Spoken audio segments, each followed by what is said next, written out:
우리 2학년 학생들은 1년 동안 이미 활동을 했고, 또 그 부분이 기재된 생기부를 한번 받아봤기 때문에 기본적인, 아주 기초적인 내용들은 다 알고 있을 것이라고 생각되기 때문에 오늘은 좀 더 실질적인, 좀 실제적인 부분들을 가지고 구체적인 내용을 살펴보는데 좀 초점을 맞추도록 하겠습니다. 일단 우리가 생활기록부라고 하면은 크게 세 가지로 나눌 수 있어요. 지금 제목에도 쓰여 있듯이 우리 학생들이 3년 동안의 학교 생활의 모든 것, 교과와 비교과 모든 걸 합한 모든 활동 기록이 기재되는 주인공이지만 실제로 그것을 입력하는 것은 여러분들을 관찰, 평가하는 선생님들이죠. 따라서 우리 학생들이 내가 생기부와 관련해서 할 수 있는 것과 할 수 없는 것을 구분하고 할 수 있는 것에 최선을 다하는 것이 가장 중요하기 때문에 이제 그 부분과 가서 말씀을 드리도록 하겠습니다. 일단 오늘 설명의 순서는 이렇습니다. 1부에서는요. 금방 얘기한 것처럼 우리 학생들이 활동을 하고 선생님들이 그것을 입력을 하고 대학들이 그 입력된 생기부를 평가를 할 텐데 이때 우리 학생들이 해야 될 부분이 범주가 어디까지고 어디까지 우리가 개입을 할 수 있는지를 살펴보는 거 상당히 중요합니다. 두 번째, 대학들이 결과적으로 생기부를 전형에 따라서 교과 전형이나 종합 전형, 최근에 또 정시에서도 올해 같은 경우 당장 서울대 고려대에 이어서 연세대나 성균관대 한양대도 정시에서 생기부 교과 평가를 포함한다 이렇게 발표를 했죠. 따라서 대학들이 어떤 항목을 어떤 기준에 맞춰서 평가하는지를 아는 것은 상당히 중요한 일입니다. 그렇죠? 우리가 모든 경쟁에는 모든 게임에는 룰이 있고요. 그 룰과 기준을 알아야지만 우리가 거기에 맞춰 활동을 할 수 있는 것이죠. 자, 그리고 생활기록부에 보면은 여러 가지 우리가 항목들이 있어요. 어떤 것이 기재되고 또 기재된다고 다 반영되는 건 아닙니다. 그죠? 또 반영되지 않는 항목도 있는데 따라서 그런 것들을 우리가 항목별로 어떤 방향성을 가지고 활동을 해야 되는지 살펴보는 게 1부예요.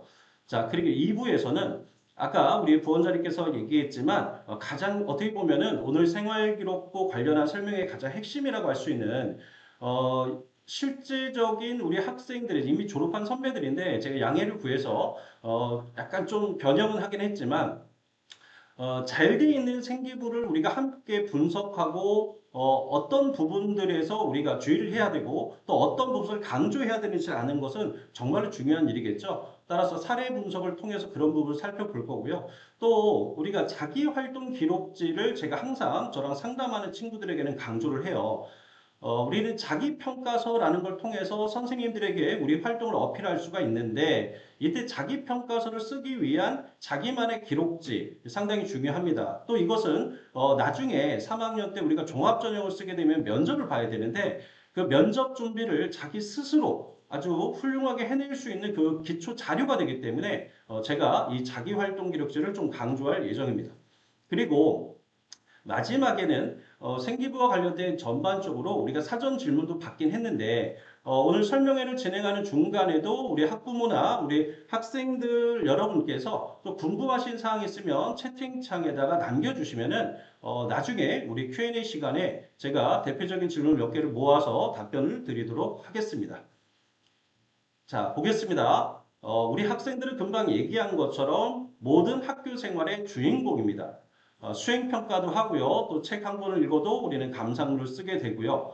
또 아까 말씀드린 자기평가서를 또 제출하기도 하고 또 자율적 교육과정을 통해서 탐구 보고서를 또 제출하기도 하는데 결국 담당 선생님께서 여기서는 이제 담임 선생님이 기재하는 부분이 있고 또 교과 담임쌤이 기재하는 부분도 있는데 여러분들에 대한 관찰과 그 평가 내용을 이제 입력을 하게 되죠. 예를 들어서 우리 고2 같은 경우는 학기별로 과목이 마감되는 과목들이 있죠. 예를 들어서 고등학교 1학년 때는 우리가 이제 수학, 국어 이랬지만 이제 문학, 독서, 수원, 수투, 영어 1, 영어 2 이렇게 같은 영어 과목이라 해도 영어 1, 2는 다른 과목이에요. 따라서 생기부가 두 번 기재된다는 얘기죠. 근데 물리학 1이라고 하는 것은 1학기, 2학기를 모두 이수한다 하더라도 물리학 1이라는 것은 한 과목이기 때문에 1년에 한 번 기재된다라는 것을 좀 아셔야 됩니다. 자, 이렇게 선생님들은 여러분들의 수업 시간에 여러분들을 관찰하고 수업 태도부터 또 과제의 어떤 집착력, 그리고 조별 과제라든가 또는 개별 과제를 수행하는 능력, 수행평가의 내용 이런 것들을 모두 데이터를 만들어 놓고 나중에 이제 기재를 하게 되는데 이렇게 입력된 것은 대학들이 교과, 종합, 정시 전형에 따라서 이제 활용을 하게 되겠죠. 중요한 것은 제가 아까 말씀드린 것처럼 대학들이 어떻게 평가하고 활용하느냐를 먼저 살펴보고 이거에 맞춰서 우리가 자기평가서나 소감문, 감상문 또는 수행평가의 내용을 바탕으로 선생님들이 기재를 하기 때문에 특히 이 자기평가서가 우리 학생들이 가장 선생님들에게 어필할 수 있는 방법이기 때문에 이 부분을 상당히 중요하게 오늘은 설명 시간에 자세하게 안내를 하도록 하겠습니다. 자, 교육부 기재 요령에 따르면요, 이 생활기록부 기재 요령이 상당히 내용이 방대합니다. 여기 보면 이런 내용이 있어요. 교사가 직접 관찰, 평가한 내용을 근거로 입력한다 이렇게 되어 있는데 물론 학교 정규교육, 그러니까 학교 교육 계획에 따라서 이루어진 정규교육 활동에서 있었던 내용만 기재가 가능하고요. 또한 담당 교사님이 지도하에 학생이 직접 작성한 자료를 활용할 수 있다 이렇게 되어 있어요. 물론 여기서 우리가 분명히 해야 될 것은 생활기록부를 기재하고 입력하는 것은 선생님들의 고유한 권한입니다. 하지만 제가 여기서 이제 추가로 말씀드리고자 하는 부분은 뭐냐면 교육부 지침에 따라서 선생님들도 모든 학생들을 아주 세세한 내용까지 다 아는 것은 사실 불가능한 일이죠. 따라서 선생님들도 우리 학생들에게 직접 본인의 활동과 관련해서 나름대로 정리한 내용들을 학생들에게 요구하거나 또는 학생들이 가져왔을 때 그걸 참고할 수 있다라는 근거가 있기 때문에 이런 부분들을 우리가 최대한 활용해보자 이런 얘기입니다.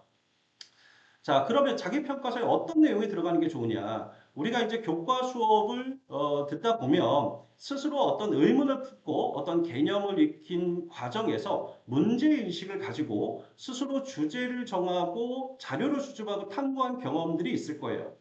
또는 어떤 교과 특정 과목에 내가 약했을 때, 취약했을 때 그 교과 성취를 높이기 위해서, 학업 성취도를 높이기 위해서 개인적으로 노력한 경험이라든가 또는 교과적 개념을 실제 생활에 활용한 경험, 그리고 이 과정에서 우리 학생들이 배우고 느끼고 성장했다고 생각하는 부분들이 이 평가서에 담기는 것이 매우 중요합니다.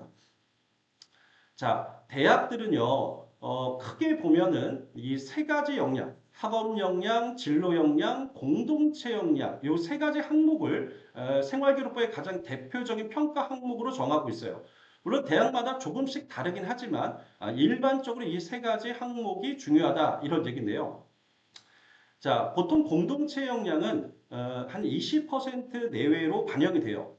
적은 대학은 한 10%, 많은 대학은 20% 정도 반영을 하고 중요한 것은 이제 학업 역량과 진로 역량이 한 40% 정도의 비중으로 반영이 되는데 이 학업 역량 중에 학업 성취도는 내실입니다. 우리가 흔히 말하는. 그런데 이제 교과 전형의 경우에는 이 학업 성취도를 정량적 평가의 대상으로 우리가 석차 등급으로 평점을 내죠. 근데 종합 전형의 경우에는 이 학업 성취도가 우리 대학에 왔을 때, 우리 대학 이 학과에 진학을 했을 때 이 학생이 대학에서 이제 교수님들이 여러분들에게 가르치는 이런 지적인 내용들을 충분히 받아들일 수 있는 역량이 있는가 이렇게 좀 큰 틀에서 거시적으로 정성 평가를 한다는 그런 내용이고요.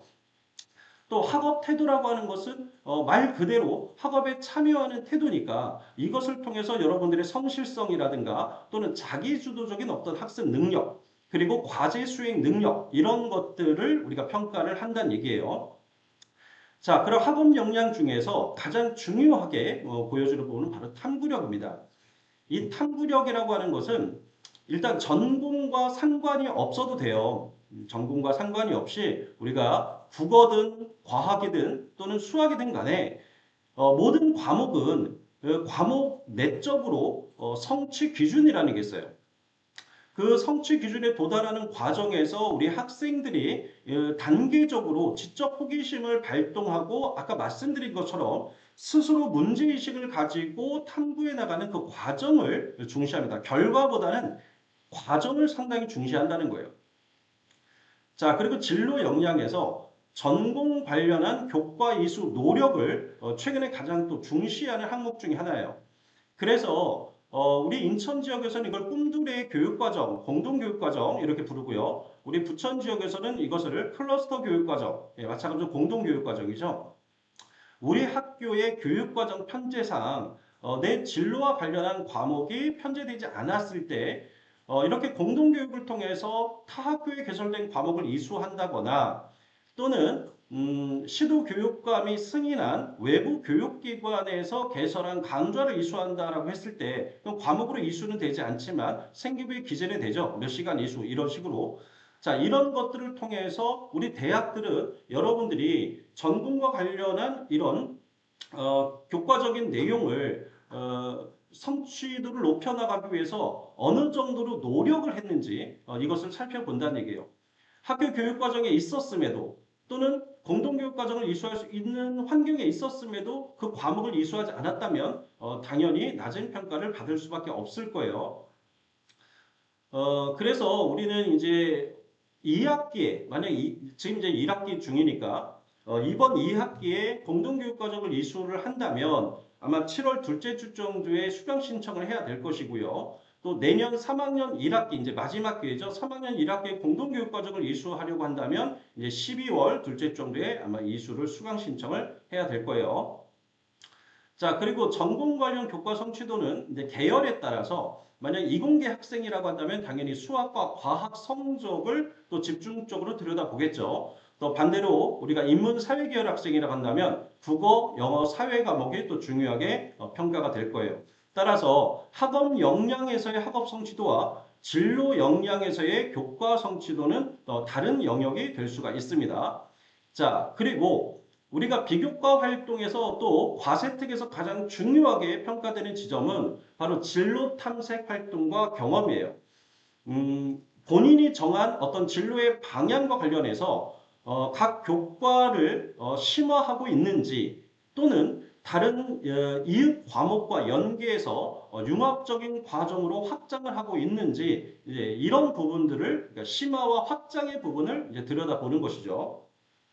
자, 이렇게 해서 크게 두 가지 학업 역량과 진로 역량을 설명을 드렸는데 이제 공동체 역량의 경우에는 제가 아까 말씀드렸지만 일단 기본 점수로 부여되는 부분이 좀 큽니다. 따라서 예를 들어서 정치 외교학과라든가 또는 뭐 간호학과 또는 사범계열처럼 우리가 이런 나눔과 배려 또는 리더십이라는 어떤 특정한 항목이 매우 중요하게 평가되는 전공의 경우에는 이런 공동체 역량이 매우 중요한 의미를 갖겠지만 대부분의 이 진로 방향성을 갖는 전공에서는 이 공동체 역량은 가장 기본적인 부분만 우리 학생들에게 평가가 된다라는 걸 생각하셨으면 좋겠습니다.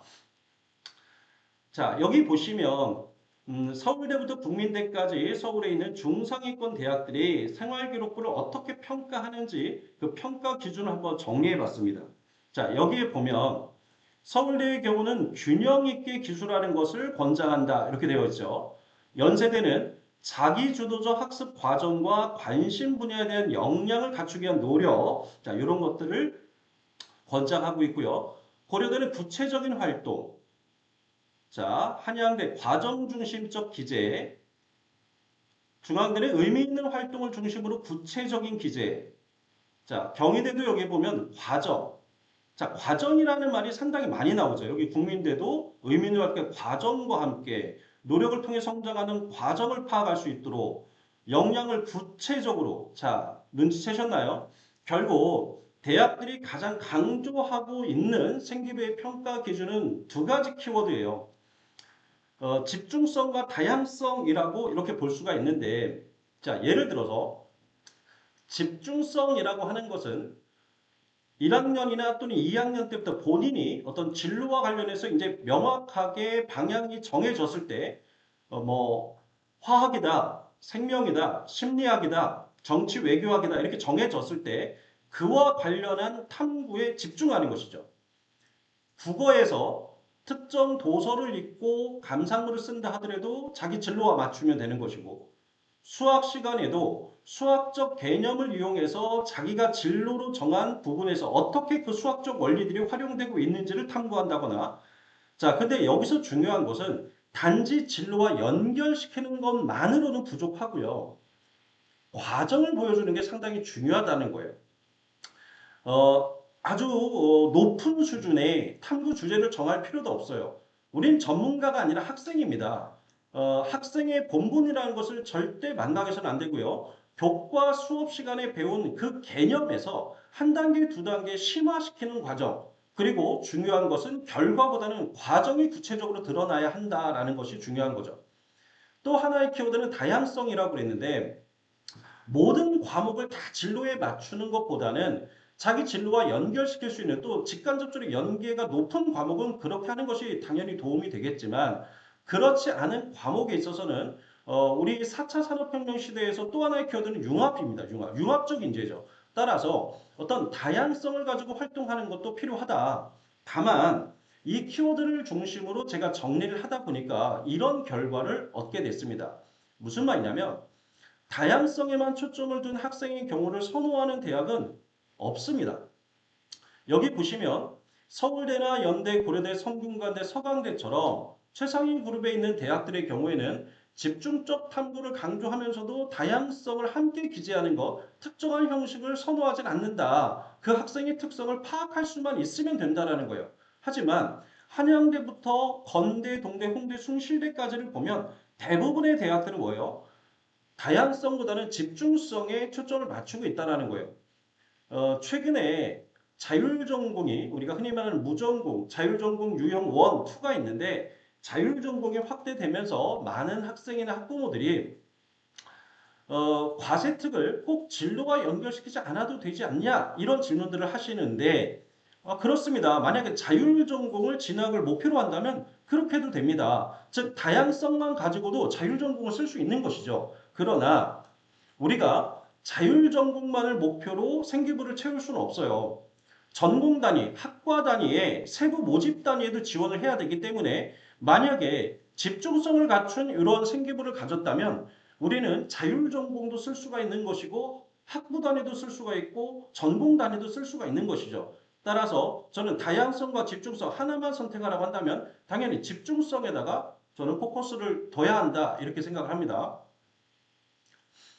자, 다른 식으로 표현해 본다면 다양성이라는 것은 하나의 개념으로부터 다른 과목으로 점차 확산해 나가면서 확장해 나가면서 융합시켜 나가는 활동을 의미할 것이고 또 집중성이라는 것은 단계적으로 1학년에서 2학년, 2학년에서 3학년으로 올라가면서 같은 주제라 하더라도 점차 심화시키는 활동이 필요하다라는 것을 알 수가 있습니다. 자, 생활기록부의 구성 항목을 보면은 자, 1번부터 9번까지 자, 인적 학적 사항부터 행동 특성 및 종합 의견, 우리가 흔히 행특이라는 것까지 9개 항목이 있음을 알 수가 있어요. 자, 그런데 맨 밑에 보시면은 이제 방과후 활동이나 소논문, 봉사 활동에서 특기 사항 자, 이것은 아예 기재 항목에서 빠져버렸죠. 2023년부터 2024년까지 요 2년에 걸쳐서 대부분 항목이 빠져버렸어요. 영재 발명 교육이나 자율 동아리, 개인 봉사의 실적, 진로 희망 분야, 수상 경력, 교내 대외적, 독서 활동 같은 경우는 기재는 돼요. 생활고의 기재는 되지만 실제로 대학 입시에 반영은 되지 않습니다. 그 말은 대학들이 생기부에서 이 항목의 기재 내용을 확인할 수가 없죠. 왜? 넘어가질 않으니까. 근데 중요한 것은 대부분 축소된, 그러니까 미기재되거나 미반영되는 항목이 대부분 뭐예요? 비교과 항목에서 많이 축소가 됐다라는 거예요.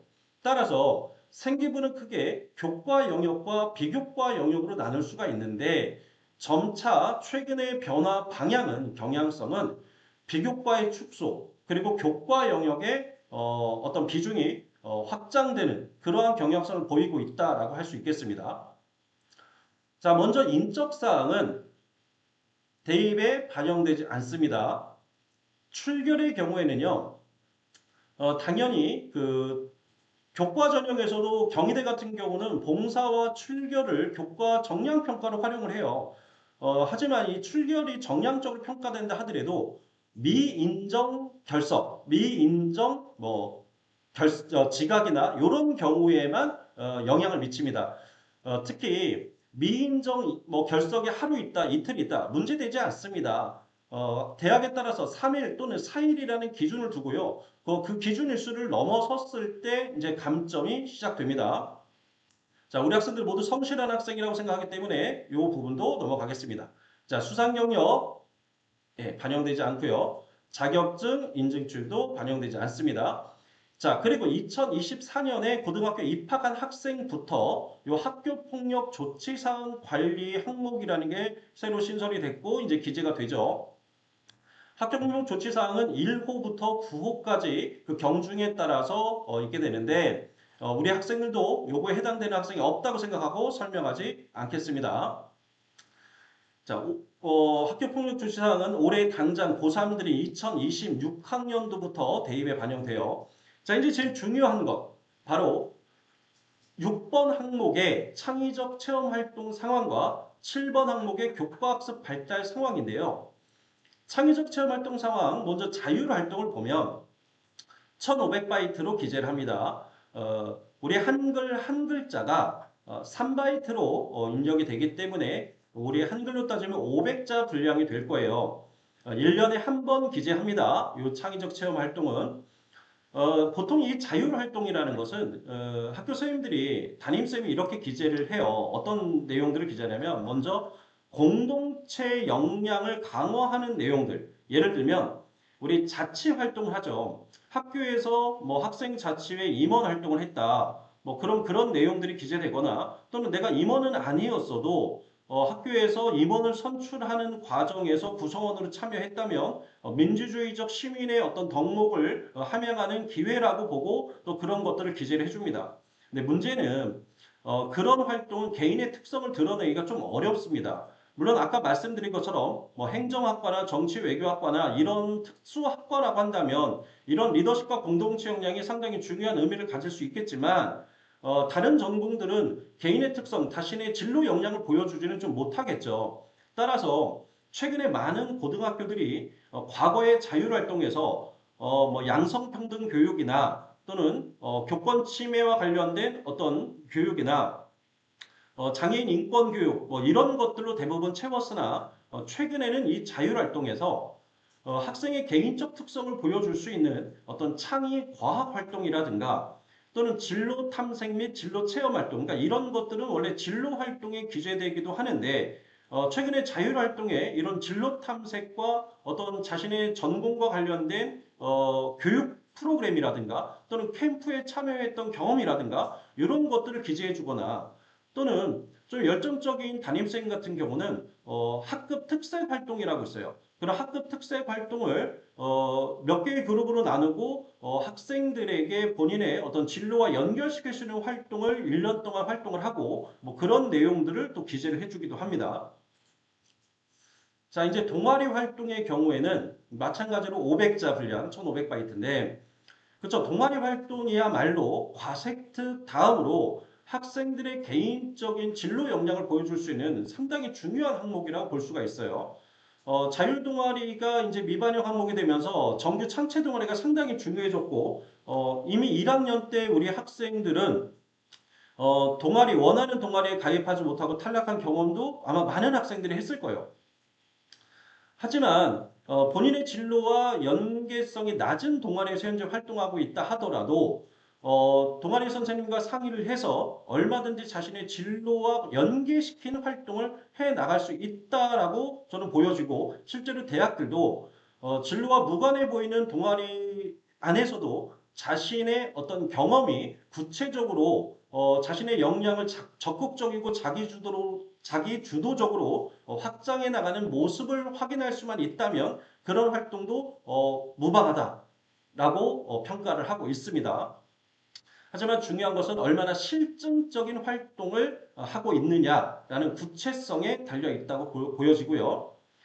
자, 그 다음에 진로 활동 가장 많은 분량이죠. 700자입니다.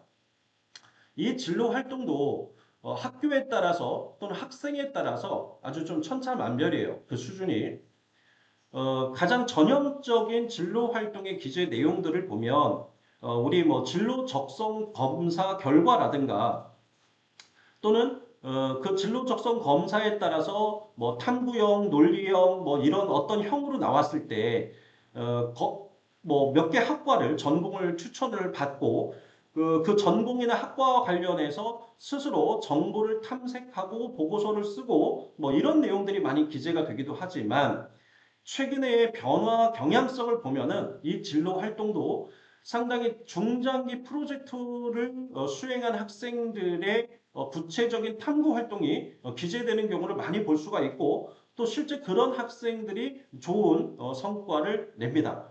따라서 이 진로 활동은 학교 전체 공통된 어떤 교육 과정의 내용보다는 개인적 특성을 드러낼 수 있는 자기만의 어떤 탐구 프로젝트나 또는 진로와 연계시킬 수 있는 구체적인 전공 캠프 이런 것들을 참여함으로써 채워 나가는 것이 매우 필요해 보입니다.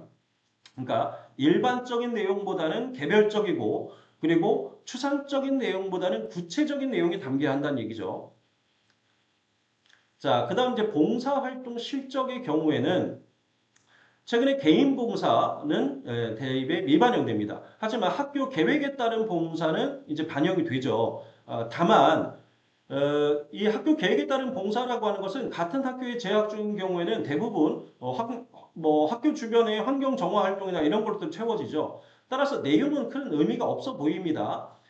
경희대 같은 경우도 교과 전형에서 봉사활동 실적이 대입에 정량적 평가로 들어가긴 하는데 그 기준을 보면 3년 동안 8시간 이상 경우에는 만점을 줘요. 그렇기 때문에 이 봉사활동 시간, 그 실적이 부족해서 감점을 당하는 경우는 없을 걸로 보여집니다. 다만 내가 개인적으로 상당히 이 봉사라는 것의 의미를 담고 열심히 3년 동안 해왔고 그것이 자신의 어떤 하나의 역량으로서 대학에 어필하고 싶다면 봉사활동의 내용을 담임선생님과 상의해서 9번 항목인 행특, 행동 특성 및 종합 의견 요 부분에다가 반영할 수가 있어요. 이것도 생기부 기재 요령에 교육부가 제시한 지침에 나와 있기 때문에 이 봉사활동이 의미가 있는 활동이었다면 담임선생과 상의해서 이 행특에 옮겨놓는 것도 가능하다. 자, 그 다음 생기부의 꽃, 생기부에서 가장 중요하다고 볼 수 있는 바로 교과학습 발달 상황이에요. 예, 과목 이수 및 성취 현황은 말 그대로 내신입니다. 그리고 진로 선택도 당연히 포함되어 거의 3분의 2 대학에서 진로 선택 과목도 성취도 절대평가인 A, B, C로만 평가가 되지만 이것도 내신 평가에 들어간다는 걸 꼭 기억해 주시고요. 자, 그 다음 과세특입니다. 과목별 세부 능력 특기 사항이죠. 이 과세특은 과목당 500자인데 1500바이트인데 아까 말씀드린 것처럼 영어나 수학 같이 원, 투 과목들 또 국어의 독서, 문학, 자, 언매, 화자 이런 것들은 국어 교과 안에 서로 다른 과목이기 때문에 각각 개별적인 과목으로서 학기별 기재가 됩니다. 하지만 사회문화, 생활과 윤리, 화학 원, 자 이런 과목들은 두 학기를 이수했다 하더라도 한 번 기재가 되는 거예요. 그래서 오늘은 이 과세특과 관련해서 아주 구체적인 사례를 뒤에서 분석해 주도록 하겠습니다. 자, 그 다음 발음이 좀 그럴 거예요. 개세특, 이게 뭘까요?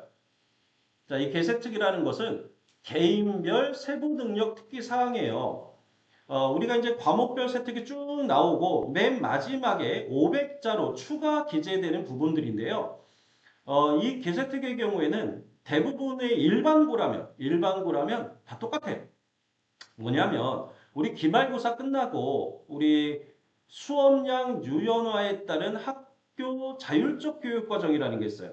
네, 이름이 길고 또 학생 여러분들은 그 명칭을 잘 기억하지 못할 수도 있겠지만 우리 기말고사 끝난 이후에 각자 학교가 정한 몇 개의 주제 중에 하나를 선택해서 프로젝트 탐구를 하고 보고서를 쓰고 발표 수업을 하는 그런 교육 과정이 있죠. 바로 그 내용이 여기에 기재가 됩니다.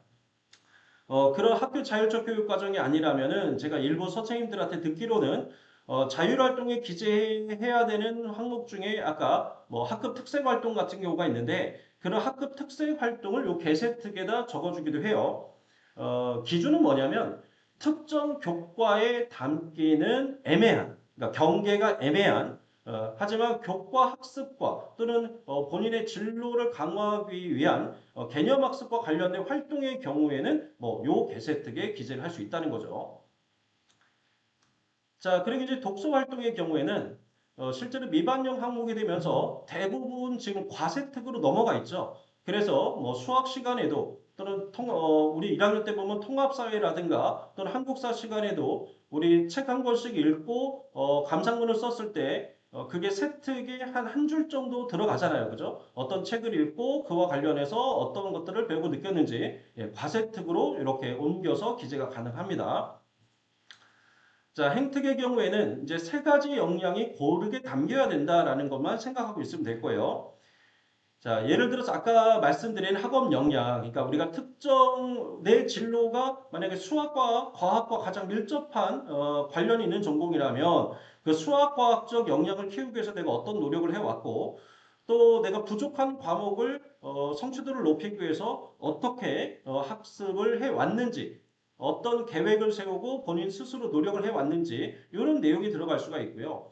또는 진로 역량에서 뭐 간호사가 되고 싶은 학생으로서 또는 의사가 되고 싶은 학생으로서 심리학자가 되고 싶은 학생으로서 어떤 부분에 관심을 가지고 노력을 해왔는지 또 친구들과 교우 관계를 잘 유지해 왔고 또 학교 체육 시간이라든가 축제라든가 이래서 리더십이나 또는 배려와 이런 협력 정신을 잘 발휘했는지 이런 것들이 좀 균형 있게 조화 있게 좀 기재가 되는 것이 좋아 보입니다. 자, 그럼 우리는 생활기록부 평가 기준을 우리가 이제 살펴봤어요. 그러니까 대학들이 어떤 항목을 평가하고 그 항목을 평가할 때 어떤 기준점을 가지고 평가하는지를 살펴봤으니까 그럼 이제 그 기준에 따라서 어떻게 활동할 것이냐 이걸 이제 생각해 봐야 되겠죠. 대학들이 공통적으로 좀 미흡하다. 요 정도면 준수하다. 매우 훌륭하다. 만약 이렇게 세 가지를 놓고 평가를 한다면 좀 미흡해 보이는 탐구는 활동은 일단 학생 자체가 적극적이고 자기주적인 모습을 보인다기보다는 그냥 학교에 공통적으로 열리는 어떤 행사나 또는 하루 끝하고 많은 어떤 이벤트성 프로그램에 참여를 해서 전체 구성원의 일원으로서 그냥 이 학생의 활동을 볼 수가 있고 그 안에서 개인의 역할이 잘 드러나지 않을 때 좀 미흡합니다. 그리고 또 하나는 우리가 영상 시청이나 또는 요즘 뭐 챗GPT라든가 또는 포털 사이트를 통해서 원하는 정보를 얼마든지 검색하고 정보를 찾을 수 있는데 이렇게 본인이 쉽게 정보를 검색하고 확인하는 수준 이런 활동은 우리가 소극적 탐색자라 그래서 높은 평가를 하기가 좀 어렵습니다. 자, 그러면 평이한, 준수한 이런 활동을 어떻게 보냐? 가장 일반적으로 많이 하는 것이 우리가 바로 독서죠, 독서. 독서의 순서는 뭐 교과 개념을 먼저 익히고 본인 스스로 연관된 도서를 찾아 읽을 수도 있고 아니면 수행평가의 일환으로서 우리는 독서를 할 수도 있는데 중요한 것은 뭐 이왕에 책을 읽을 거라고 한다면 자신의 진로와 또는 적어도 진로가 명확하지 않다면 적어도 계열, 지금 2학년이라고 하는 것은 여러분이 이미 선택 과목을 선택하고 이수하고 있는 것만으로도 이미 계열은 정해져 있는 것이죠. 그 계열 안에서 전공은 정해지지 않다 하더라도 따라서 적어도 계열 또는 더 구체적으로는 자신의 전공과 연계해서 독서 활동을 해주는 게 필요해 보입니다. 근데 이제 독서를 하고 우리가 이제 감상문을 쓰죠. 근데 이 감상문을 쓰기 전에 뭐 토론을 할 수도 있고 또는 감상문을 쓰고 또 이 내용을 친구들에게 발표 수업을 또 우리가 이렇게 연계해서 하는 경우도 있어요. 그죠? 이런 활동이 중간 정도의 활동으로 볼 수가 있어요. 또 우리 스스로 주제를 탐구하는 활동이 있긴 한데 예를 들어서 그 분야에 가장 저명한 학자의 논문을 읽었다. 또 최신 어떤 이론과 관련된 전문 어떤 서적을 읽었다. 자, 그런데 여기에 본인의 활동이 추가되지 않고 단지 기존의 이론이나 어떤 사실 정보를 확인해서 이걸 요약하는 수준이라고 판단이 되면 그러니까 생기부에서 그 정도의 활동으로 끝났다라고 입력이 되어 있다면 그것도 훌륭한 평가로 받을 수는 좀 어려워 보입니다. 자, 그러면 가장 우수하다고 보여지는 것은 일단 우리가 수학이든 국어든 영어든 교과 개념을 학습한 이후에 여기로부터 의문을 품고 궁금증, 우리가 흔히 말하는 지적 호기심을 바탕으로 스스로 주제를 정합니다. 근데 이 주제가 이제 자신의 진로와 연결될 수도 있고 또는 그 진로를 조금 더 확장한 예를 들어서 우리가 기계공학이다라고 한다면 뭐 소프트웨어 쪽으로 확장을 해볼 수도 있는 것이고 또 뭐 건축공학이라고 한다면 뭐 건축이라는 것은 인문 환경하고도 상당히 중요할 테니까 또 역사하고도 중요할 것이고 기후, 토양 이런 것들과도 관련이 지을 수가 있겠죠. 또 심리학이라 하더라도 이건 생명과학적 어떤 과목과도 연결시킬 수가 있는 거잖아요.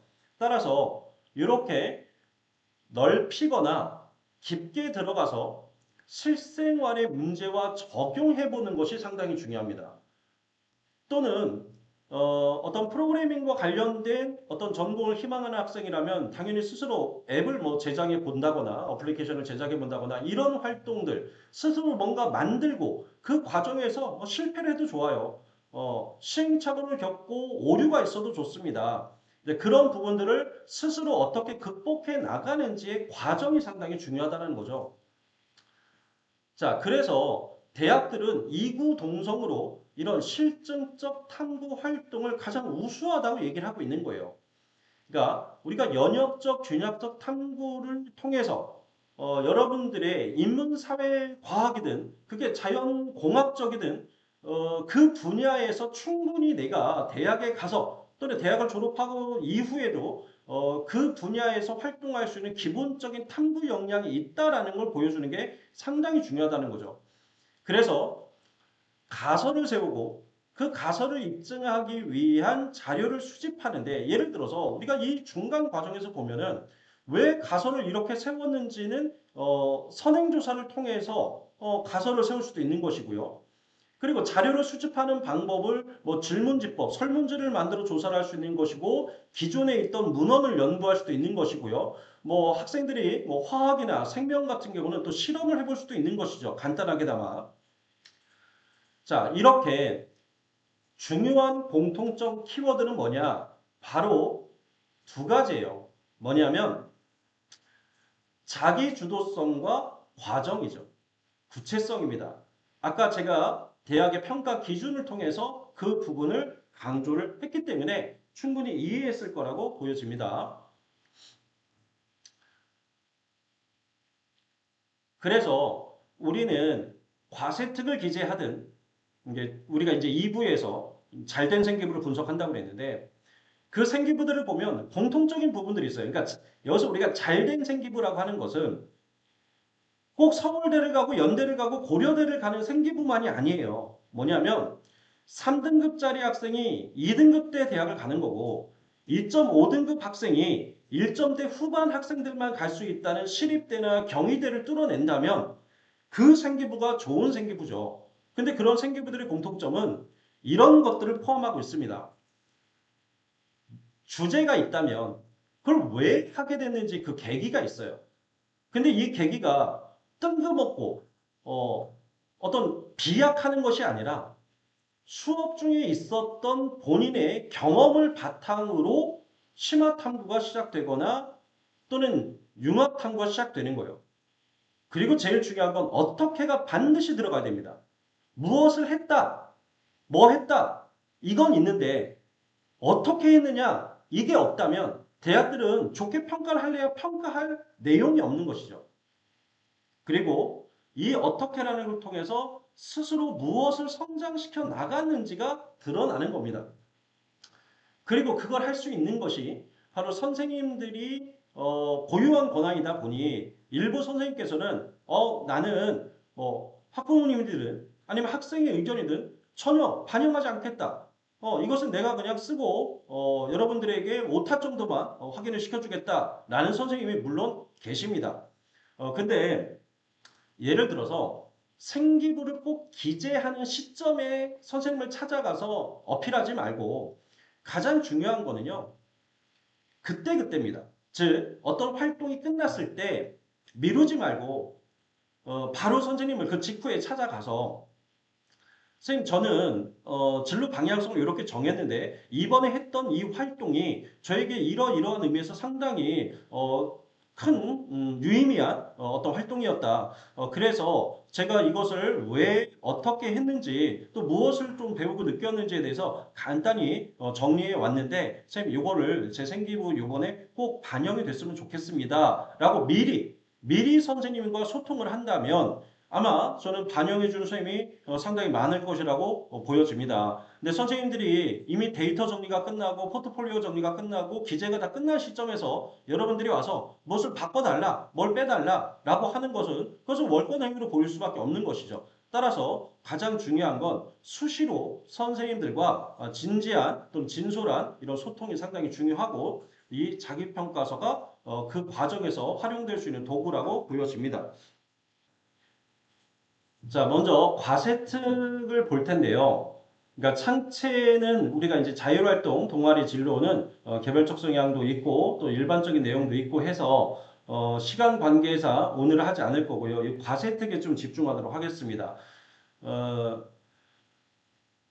일단 기재 내용은 여기 보시면은 선생님들은 학기가 시작되는 첫 수업 시간에 제가 알기로 대부분의 선생님들은 여러분들의 학습 태도부터 관찰하고 기재를 합니다.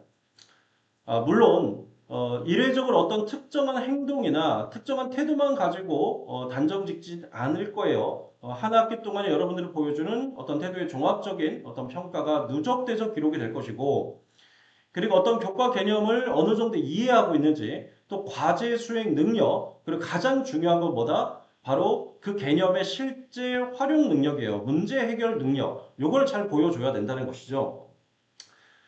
자, 그리고 가끔 이런 학생들이 있습니다. 본인이 너무 욕심이 많아서 생기부에 일단 활동 가지수가 많으면 좋은 줄 아는데 그렇지 않습니다. 활동 가지수가 이따 보시면 아시겠지만 세 개를 넘어가는 순간 나열식이 돼버리고 단편적 지식만 나열됩니다. 따라서 가장 중요한 여러분들의 구체적인 그 성장 과정을 보기가 좀 어렵다는 얘기죠. 자, 그리고 우리가 이제 각 교과 성취 기준을 보면은 원래 세 가지예요. 교과 성취 기준은 첫째 지식, 두 번째 기능, 그리고 세 번째가 태도입니다. 그러니까 지식은 여러분들이 이제 교과에서 이제 국어든 또는 물리학이든 화학이든 여러분들이 알아야 할 지식과 정보적인 부분이고요.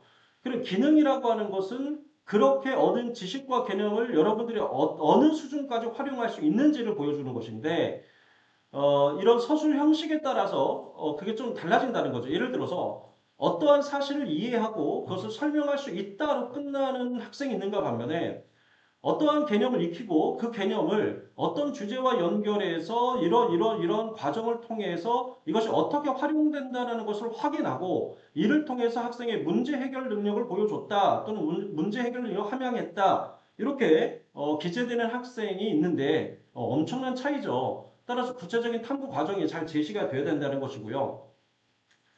자, 이 학생 걸 좀 보도록 하겠습니다. 예, 대부분의 고등학교 2학년 2학기 때 우리가 이제 수투를 하게 되는데 미적분과 관련된 내용이죠. 자, 수업에 집중하고 반복 학습을 통해 개념을 이해하고자 노력의 모습을 보여줬다. 태도적인 부분이죠. 함수의 연속의 이해를 바탕으로 합성함수의 연속 조건을 설명할 수 있고 풀이 과정을 간결하게 설명함으로써 친구들의 이해를 도왔다. 자, 그런데 풀이 과정을 간결하게 설명했다 그랬는데 그 풀이 과정이 구체적으로 드러나 있지 않죠. 기재되지 않았습니다. 자, 그리고 평균 변화율, 순간 변화율의 정의와 그래프에서 가지는 기하학적 의미를 알고 있는데 그러니까 지식적인 측면이죠. 기하학 요소를 적용하여 다양한 응용 문제를 해결할 수 있다. 자, 문제 해결 능력, 그러니까 단순히 지식을 알고 있을 뿐만 아니라 그것을 응용할 수 있다라고 했지만 구체적인 내용이 없어요. 여기도. 정적분 계산할 때 원점 대칭이나 y축 대칭 함수를 경우에 간단히 정리하는 방법을 이해하고 마찬가지죠. 자, 그래서 여기 보면은 전체가 총 6개의 활동 내용으로 구성이 되어 있고 단편적인 지식적인 측면, 정보적인 측면, 또 선생님이 학생을 긍정적으로 평가하고 있지만 그런 긍정적인 평가는 누가 하는 겁니까? 대학이 하는 거예요.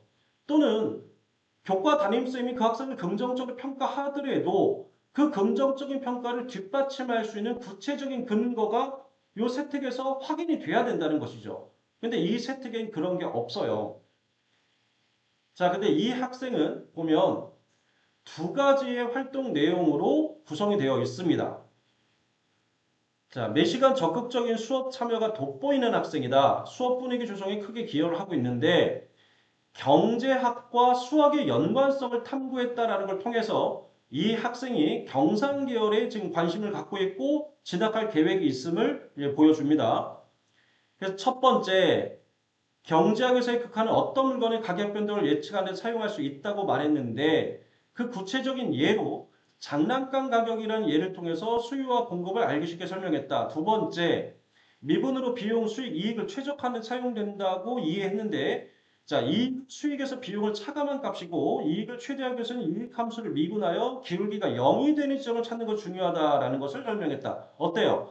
아까 첫 번째 학생보다 이 학생이 실제로 수학적 개념과 원리를 경제학에 적용해서 이해를 했고 구체적으로 어떤 과정을 통해서 이해했는지가 잘 드러납니다. 요 세 번째도 마찬가지예요. 그죠?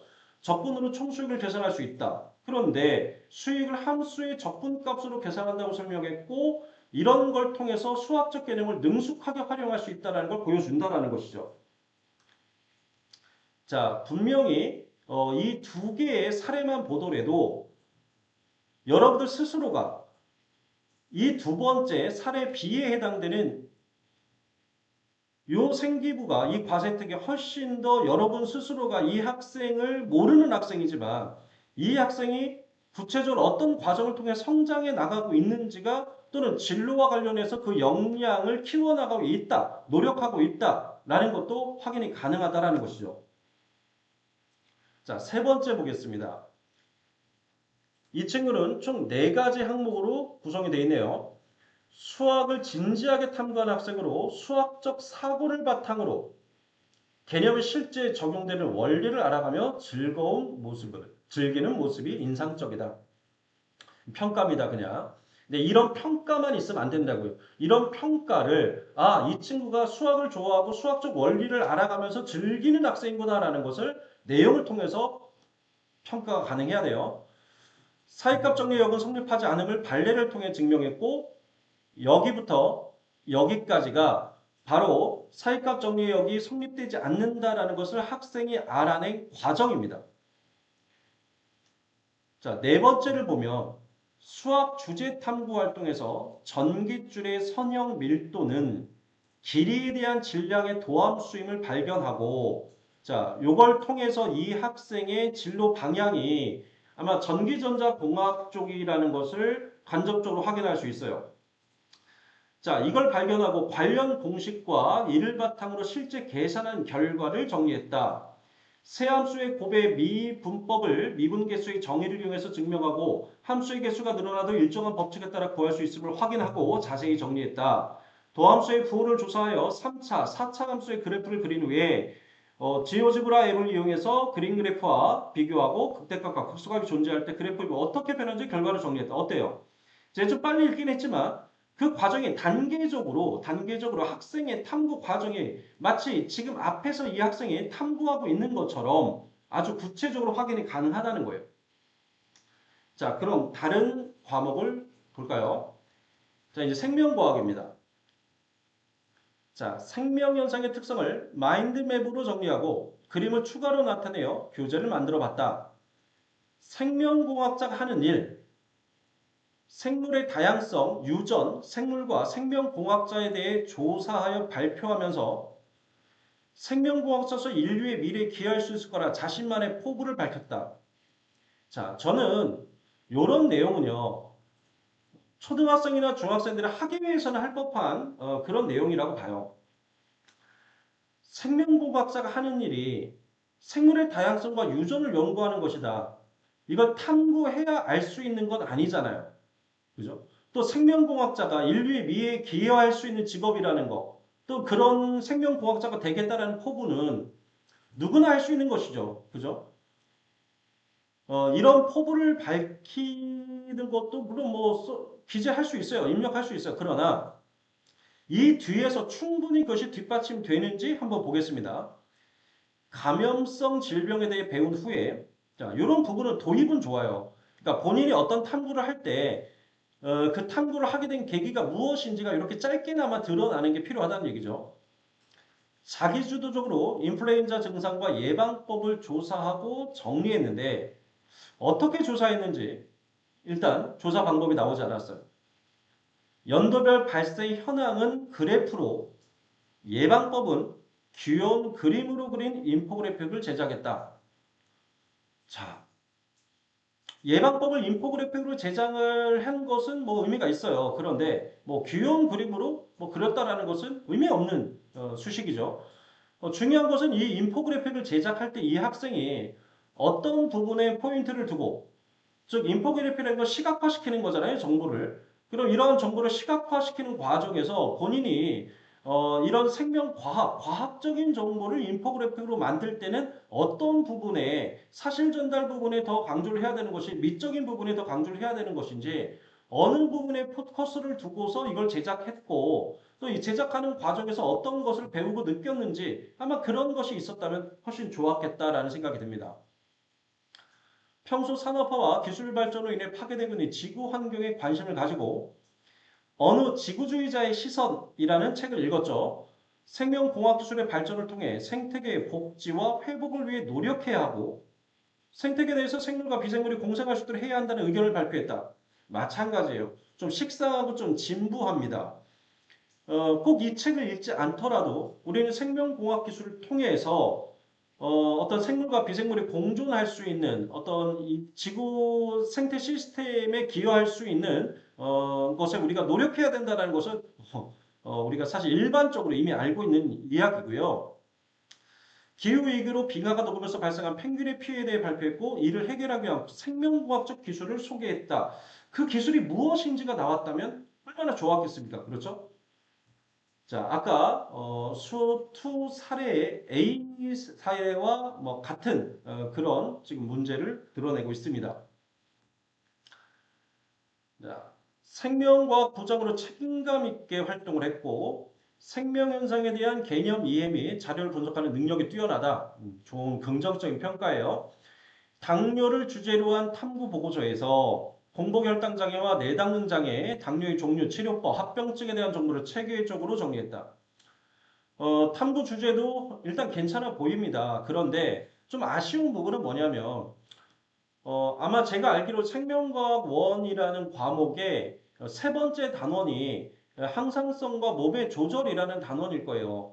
바로 이 항상성과 몸의 조절이라는 단원에서 어떤 우리 뭐 이자라든가 이런 이 장기의 어떤 문제, 자기조절 능력, 우리가 흔히 면역체계 어떤 문제가 생겼을 때 생길 수 있는 질병 중에 하나가 이 당뇨라고 알고 있는데 뭐 당뇨도 A형 당뇨, B형 당뇨 막 있잖아요. 그죠?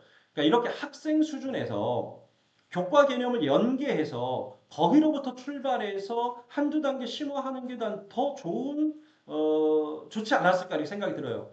왜냐면 이제 공복혈당 장애와 내당능 장애 이런 것들이 갑자기 느닷없이 좀 비약적으로 심화되는 그런 느낌을 좀 줍니다. 또 구체적인 내용보다는 좀 나열하고 있죠. 이런 보고서가 탐구 내용이 어떠한 것들이었다라고 항목을 나열하고 있는 그런 생기부인 것 같고요.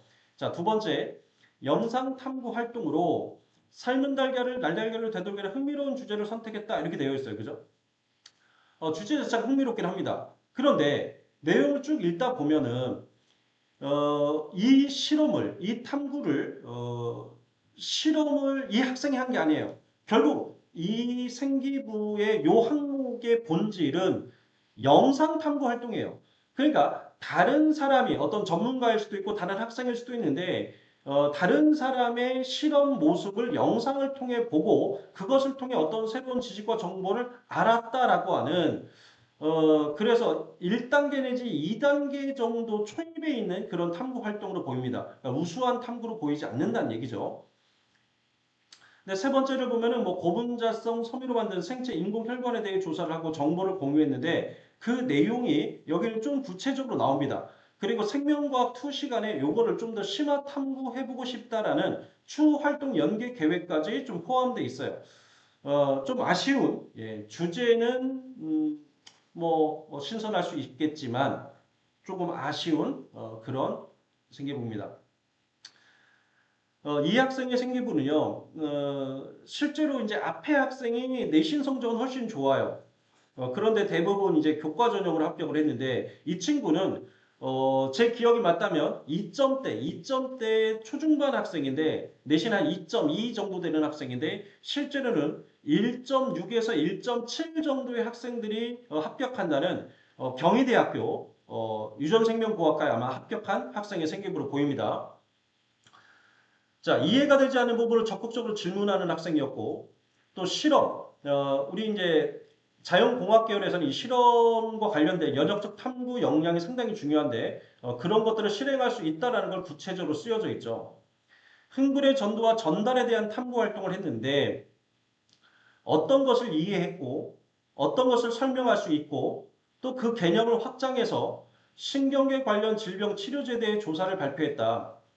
자, 그러니까 결국 교과 개념으로부터 출발을 했지만 본인이 어떤 부분을 이해했는지 어떤 것을 기능적으로 설명할 수 있는지 또 확장하는 모습까지 잘 보여줍니다. 더 중요한 것은 이 학생이 학생들한테 설명을 하면서 근수축의 원리를 알기 쉽게 설명을 했는데 직접 제작한 모형을 활용했어요. 그러니까 이런 것들이 상당히 자기주도적인 역량을 지닌 학생이라는 것을 보여주고요. 또 혈액 판정 실험에서 뭐 간단한 실험이죠. 혈액형을 조사하는 것은 우리가 피를 뽑아서 키트에다가 뭐 핏방울만 떨어뜨려 놔도 우리가 확인할 수 있는 실험일 텐데 중학생들도 초등학생들 할 수 있는데 중요한 건 이걸 끝내고 이 학생이 학생들 간의 수열 관계를 도표로 정리한다거나 핵형 분석을 추가로 진행을 해서 돌연변이의 일종인 초여성 증후군이라고 하는 이런 유전 질환에 대해서 추가로 조사를 하고요. 그리고 이런 희귀 유전병에 대해 원인과 증상을 조사해서 감수분열 과정이라는 학생의 변화가 어쩌고저쩌고 하면서 조금 더 점점점 단계적으로 심화하는 탐구를 아주 구체적으로 잘 보여주고 있는 아주 훌륭한 생기부로 보여집니다. 자, 우리 이제 인문 학생들과 관련해서 사회문화를 간단히 예를 들어볼게요. 시간상 여기 좀 빨리 좀 진행하겠습니다. 태도가 성실하고 학습지를 잘 정리하는 학생이네요. 책을 읽고요. 이 장면 나만 불편한가? 이 책을 읽고요. 외모지상주에 대해 비판하는 비평문을 썼어요. 그런데 이거와 관련해서 학생이 이 책을 읽고 어떤 것을 알게 됐고 지식적 측면에서 또 본인의 견해는 어떠한지 자 이런 견해적인 부분이 좀 빠져 있죠.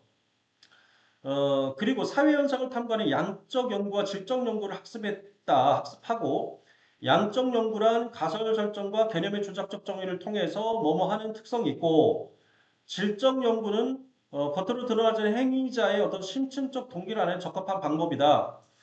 뭔가 있어 보이긴 한데 근데 제가 알기로는요.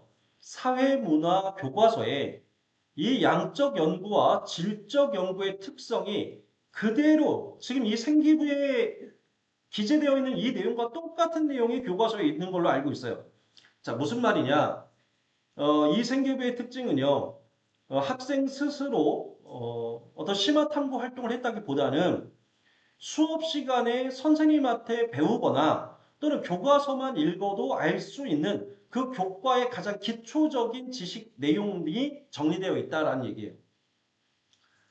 또 사회와 관련해서 학교 사회화를 주제로 사회화의 의미와 종류를 설명하고 기능론은 사회 구성을 재생산하는 역할을, 갈등론에서는 계급 구조를 재생하는 역할을 한다. 마찬가지입니다.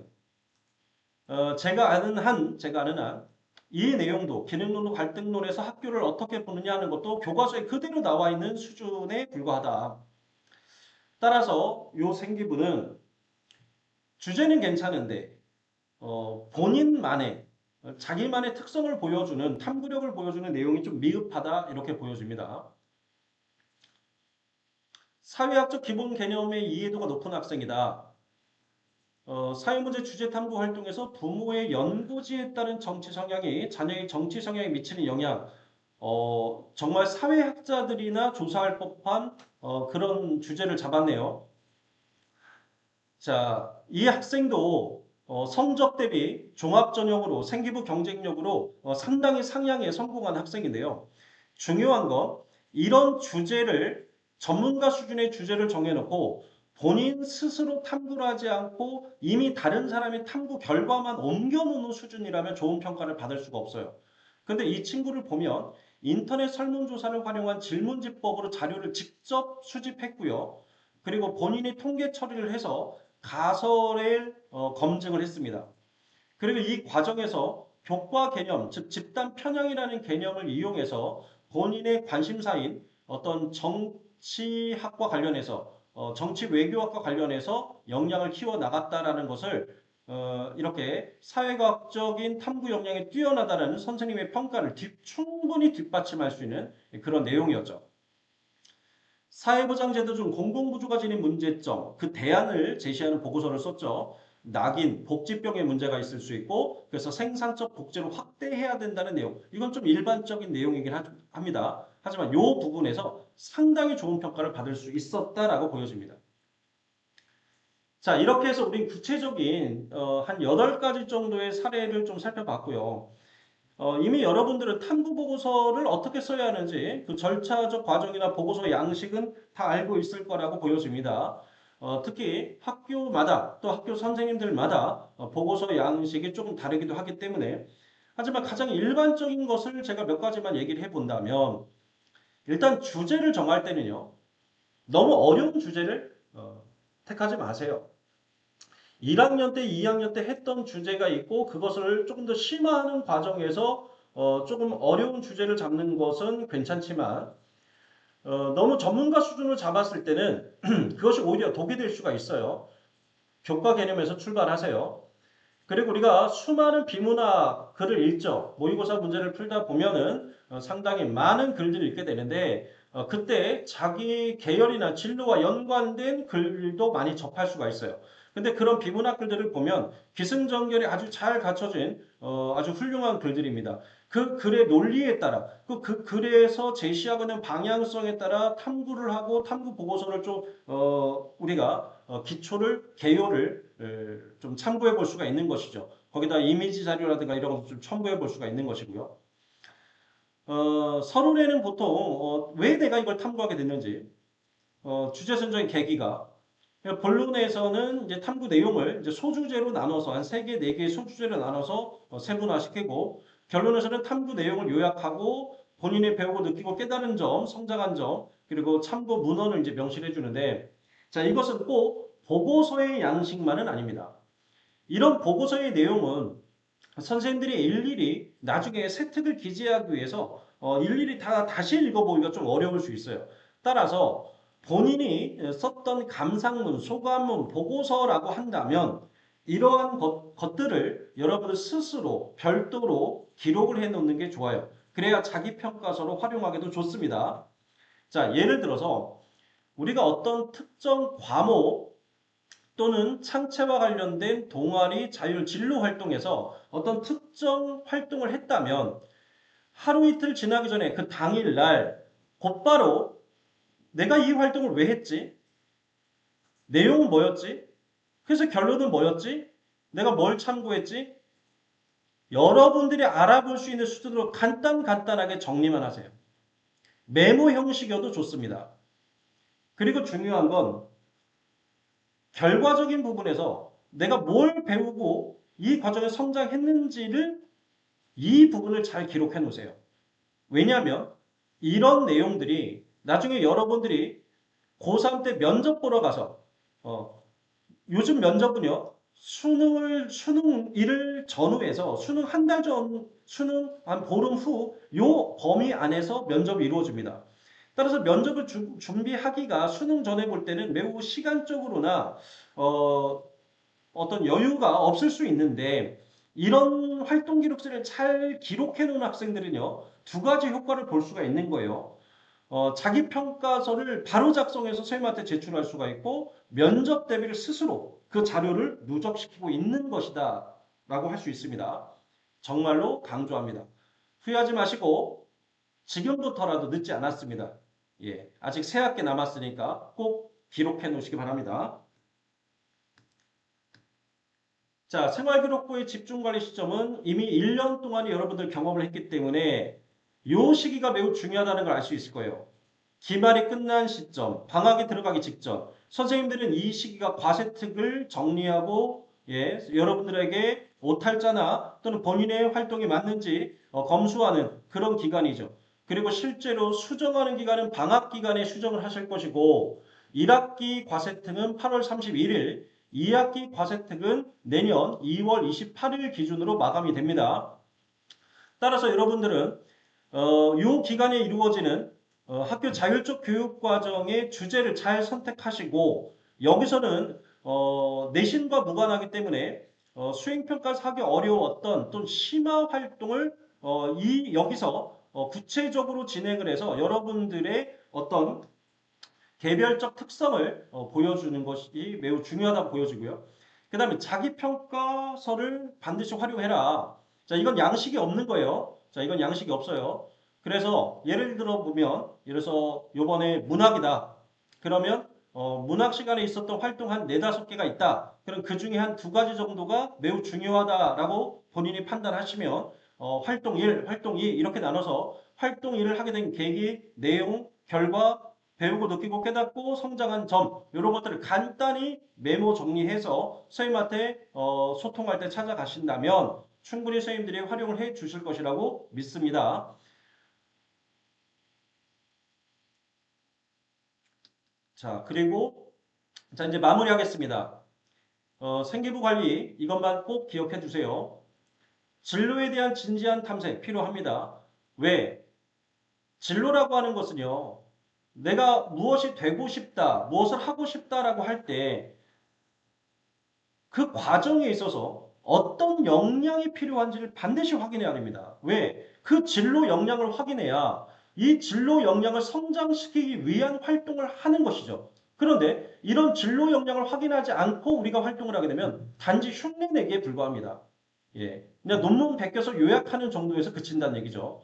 그리고 반드시 공동교육과정, 자, 시간적인 여유, 그러니까 다른 학교가 들을 수도 있고 하다 보니까 좀 부담스러울 수는 있어요. 그러나 우리 남은 두 학기 중에 한 과목 정도를 이수해 두는 것 저는 추천합니다. 두 번째, 결국 기재하는 건, 입력하는 건 선생님들이에요. 따라 선생님과 끊임없이 소통하세요. 예, 본인의 진로 방향이 바뀌었을 때 또는 진로 방향이 구체화됐을 때 그리고 어떤 책을 읽고 어떤 활동을 했는데 그걸 생기부에 어떻게 기재해야 되는지 선생님들과 소통을 해야 선생님들이 미리 준비합니다.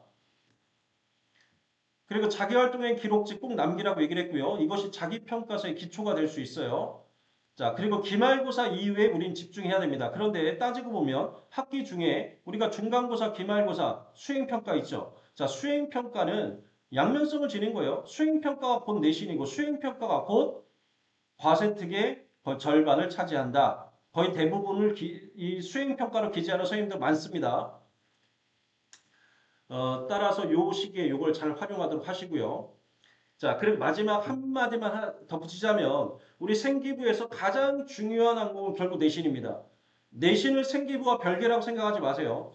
내신을 0.01이라도 올리는 것이 여러분들의 생기부 관리의 최선의 방법이라는 것, 예, 꼭 기억하시기 바랍니다. 자, 이제 궁금한 질문들 몇 개를 받았어요. 이거는 사전 질문인데 간단히 답변 드리겠습니다. 주제 탐구 활동 주제를 정하는 방법을 알려달라. 아까 말씀드렸습니다. 예, 교과 개념으로부터 출발하는 게 가장 좋고, 그리고 비문학집으로 활용해도 좋고요. 그리고 1학년 때 했던 활동을 심화하는 것도 필요합니다. 그리고 여러분들이 어떤 진로가 전공이 결정되어 있는 학생이라면 대표적인 대학 학과 탐방을 해보세요. 그럼 홈페이지에 들어가면은 교육과정이 나와요. 4년 동안 여러분들이 어떠한 것들을 배우는지가 나오죠. 그러면 그 과목에서, 대학 과목에서 주제를 우리가 추출해낼 수가 있습니다. 자, 모든 과목의 탐구와 활동을 진로와 연결시켜야 되느냐? 꼭 그럴 필요는 없습니다. 그러나 또 모든 과목을 또 진로와 연결 안 시키는 것도 문제겠죠. 따라서 자신의 진로와 전공과 가장 직접적 연계가 있는 과목들은 가급적이면 진로와 연결시켜주는 게 필요하고, 그리고 무리할 필요는 없다라는 거예요. 너무 연관성이 없는데 억지로 끌어다가 그 진로에 연계시키는 것 또한 부자연스럽습니다. 독서 활동은 진로와 연관되는 거 채워야 되냐? 마찬가지죠. 어, 그렇다고 굳이 우리가 어떤 특정 과목 선생님께서 진로와 연관시켜도 좋고 연관시키지 않아도 좋은데 책 한 권씩 읽고 감상문 써서 내라고 했을 때 굳이 본인의 진로와 연관시키지 않는 것이 더 이상하죠. 그죠? 이왕이 할 것인데. 자, 아직 진로를 구체하지 않았다면 생기부를 어떻게 관리해야 되느냐? 1학년 학생이라고 한다면 큰 문제가 되지 않을 수 있어요. 그런데 여러분들 지금 2학년이잖아요. 2학년이 됐다라는 건 계열은 이미 정해져 있죠. 그죠? 과목 선택이 끝났으니까. 진로를 가급적이면 빨리 정하시는 게 좋습니다. 예, 진로를 구체화하는 것이 빠르면 빠를수록 나중에 선택의 폭이 넓어져요. 이걸 늦추면 늦출수록 밀어두면 밀어둘수록 진로의 어떤 진로 적합성은 떨어질 것이고 진로 계열 적합성하고 진로 적합성은 다른 거예요. 진로적 스코어이 떨어진다라고 한다면 나중에 선택할 수 있는 모집 단위가 줄어든다라고 보시면 됩니다. 진로가 바뀌었을 때 생기부를 어떻게 조정해야 되느냐? 일단 생기부의 가급적 진로가 1학년 때와 다르게 2학년 때 급격한 어떤 변화가 있다면 왜 변하게 되었는지 그 계기를 담임선생님과 상의해서 행특에 기재한다거나 또는 과세특에서 친분이 있는 선생님이 있다면 어떤 탐구 과정에서 또는 어떤 개념을 학습하는 과정에서 관심의 방향성이 좀 변화했다라는 것을 좀 한 문장이라도 넣을 수 있다면 넣는 것도 필요합니다. 근데 진로가 바뀌는 거에 대해서 크게 여러분들께서 너무 부담을 가질 필요는 없습니다. 그러나 이런 경우에는 좀 문제가 될 수 있어요. 우리가 일반적으로 어떤 입결이 가장 최상위에 있는 입결들, 뭐 의대나 치대나 약대, 수의대 이런 데를 선택을 했다가 2학년 때 와서 또는 3학년 때 가서 갑자기 진로가 바뀌는 친구들 있죠. 뭐 화학이나 생명이나. 근데 왜 바뀌었을까요? 바뀐 이유는 아마 99.9% 성적이 뒷받침되지 않았기 때문일 거예요. 자, 그거를 누구도 알까요? 당연히 대학과 입학사정관들도 충분히 알 수가 있어요. 그렇기 때문에 수직적인 진로 변경은 약간의 감점이 있을 수 있다라는 거, 불이익이 있을 수 있다라는 거. 그러나 수평적인 이동은 큰 문제가 되지 않습니다. 자, 그 다음에 생기부 경쟁력의 효과. 어느 정도 상향이 가능한가? 생기부 경쟁력에 따라 정말 다릅니다. 근데 일반적으로 우리가 괜찮다. 이 정도면은 좀 괜찮은 생기부야 라고 한다면 본인의 내신 대비 교과로 진학할 수 있는 교과 전형으로 진학할 수 있는 대학 대비 한 두 칸 정도 그러니까 내신으로 따지면 한 0.3에서 0.5 정도를 높여갈 수 있을 것이고 누가 봐도 훌륭한 생기부 경쟁력을 지녔다라고 한다면 저는 최대 내신을 한 1점대까지 상향해서 성공하는 케이스도 본 적이 있습니다. 작년에도 있었고요. 자, 성적이 낮은 경우에 내신과 생기부 관리 중 어떤 것에 집중해야 되느냐? 하나만 선택하라면 저는 내신입니다. 왜냐하면 성적이 낮다라는 기준을 지금 명확해야 될 것 같아요. 왜냐면 이거 주관적이잖아요. 어떤 학생이 뭐 내신이 2점 초반인데 2점 중반인데 성적이 낮다 이렇게 볼 수도 있는 거고. 근데 일반적으로 만약에 4점대다. 내신이 4점대, 5점대 학생이라고 한다면 무조건 내신에 집중하세요. 왜냐하면 종합전형으로 뽑는 그러니까 이 4점대, 5점대에서는 종합전형으로 선발하는 모집 인원이 그렇게 많지가 않습니다. 그런 전형이 별로 없다는 얘기예요. 그렇다면 5점대 학생은 4점대로 상향을 해야 되고 4점대 학생은 3점대 중후반 대학으로 상향을 해야 되는데 종합전형으로 뽑는 인원이 그렇게 많지가 않다. 따라서 내신을 오히려 집중해서 뭐 예를 들어서 평균적으로 4등급을 쭉 찍는 것보다는 4444 뜯는 것보다는 2등급 하나를 만드는 것. 2등급, 6등급, 2등급, 6등급이 훨씬 더 나은 선택입니다. 예. 하지만 4점대 초반 정도 되는 학생이라면 아직 포기하기 이릅니다. 3점대 중반 진입을 위해서 생기부 관리를 병행할 필요가 있습니다. 예. 내신이 최상위로서 교과전형을 지원할 때 생기부 관리가 필요하냐? 필요합니다. 필요 없을 수도 있어요. 자, 무슨 말이냐면 내신이 정말 최상위 1점대 극초반이라고 한다면 내신만으로 뽑는 대학이 현재 기준으로는 현재 26학년도 기준으로는 연세대, 서강대 요 정도예요. 연세대, 서강대, 중앙대 뭐 요 정도는 내신으로 갈 수 있어요. 그런데 선택의 폭이 좁죠. 서울대든 고려대든 그죠? 이런 대학들 한양대, 성대 모두 다 서류를 봅니다. 그죠? 정성평가가 들어간다는 얘기예요. 그렇기 때문에 생기부 관리를 해두는 것이 아무리 내신이 좋아도 생기부 관리를 함께 관리하는 것이 나중에 선택할 수 있는 대학이 많다. 우리에게는 수시 원서가 6장입니다. 한 장이 아니기 때문에 당연히 필요하죠.